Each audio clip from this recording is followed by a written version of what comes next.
안녕하세요, 여러분. 최근 세계 경제의 가장 뜨거운 화두는 바로 미국의 관세 정책입니다. 단순한 보호 무역을 넘어선 미국의 이 전략은 전 세계 경제 질서를 뒤흔들고 있습니다. 오늘은 신한 프리미어 패스파인더의 오건영 단장님과 함께 미국의 관세 정책에 숨겨진 세 가지 전략을 깊이 있게 분석해보고 이로 인해 벌어지는 거대한 경제 전쟁의 이면을 파헤쳐 보겠습니다. 미국은 단순히 관세를 부과하는 것 이상의 치밀한 전략을 구사하고 있습니다. 오건영 단장님은 미국이 자국 제조업을 부흥시키기 위해 다른 국가들에게 세 가지 핵심적인 요구사항을 내세우고 있다고 설명합니다. 첫 번째는 시장 개방입니다.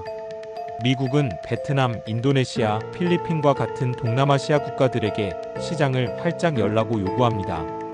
이로 인해 미국 상품은 무관세로 이들 국가에 진출하는 반면 이들 국가의 상품은 1920%의 높은 관세를 부과받게 됩니다.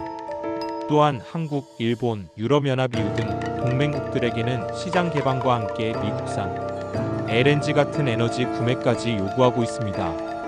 두 번째는 대미 투자 증가입니다. 미국은 일본, EU, 그리고 한국에게 대규모 투자를 요구합니다. 한국의 경우 조선 산업에 1,500억 달러, 기타 분야에 2,000억 달러를 포함해 총 3,500억 달러의 투자를 약속했습니다. 이는 자국 내에서 제조업 생태계를 강화하려는 미국 정부의 강력한 의지를 보여줍니다. 마지막 세 번째는 15%의 최소 관세 유지입니다. 미국은 관세율을 포기하지 않으면서 재정 수입을 확보하고 동시에 자국 제조업이 가격 경쟁력을 가질 수 있는 보호막을 마련하려 합니다. 이러한 세 가지 요구사항은 단순한 무역 협상이 아니라 미국의 이익을 최우선으로 하는 새로운 경제 질서의 재편을 의미합니다. 미국이 높은 관세를 부과하자 그 여파는 즉각적으로 다른 국가들에게 파장을 미칩니다. 관세로 인해 수출이 어려워진 국가들은 가만히 있지 않습니다. 수출 경쟁력을 유지하기 위해 자국 통화의 가치를 인위적으로 낮추는 환율 전쟁에 뛰어들 가능성이 높습니다. 통화 가치를 낮추는 가장 효과적인 방법은 바로 기준 금리를 인하하는 것입니다. 이미 EU, 일본, 중국 등 여러 국가들이 금리 인하를 고려하거나 시행하고 있습니다. 이러한 상황에서 흥미로운 것은 트럼프 전 대통령의 발언입니다. 그는 더 약한 달러가 필요하다고 말하며 다른 나라의 통화 약세 움직임에 대한 경고를 보내기도 합니다.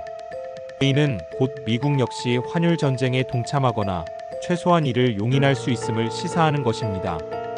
지난 4월 미국이 관세 이슈를 언급했을 때 금융시장은 크게 흔들렸습니다. 하지만 최근에는 비슷한 관세 이슈가 제기되어도 시장이 의외로 안정적인 모습을 보이고 있습니다. 그 이유는 무엇일까요? 오건영 단장님은 시장이 이미 관세라는 이슈에 적응했기 때문이라고 분석합니다. 그리고 시장을 지지해주는 세 가지 풋풋이 존재하기 때문입니다. 첫 번째는 연준 풋입니다. 시장은 미국 연방준비제도 패드가 조만간 금리를 인하할 것이라는 기대를 하고 있습니다. 금리가 내려가면 시중의 유동성이 풍부해지고 이는 시장의 하방 압력을 막아주는 역할을 합니다.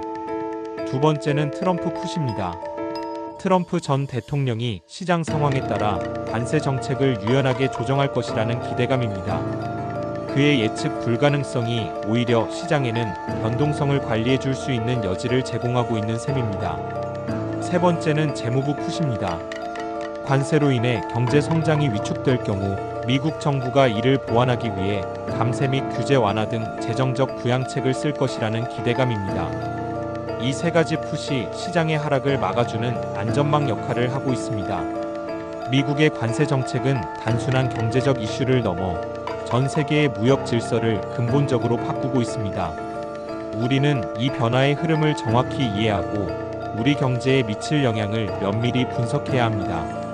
특히 수출 의존도가 높은 한국의 경우 관세 전쟁과 환율 전쟁에 대한 철저한 대비가 필요합니다.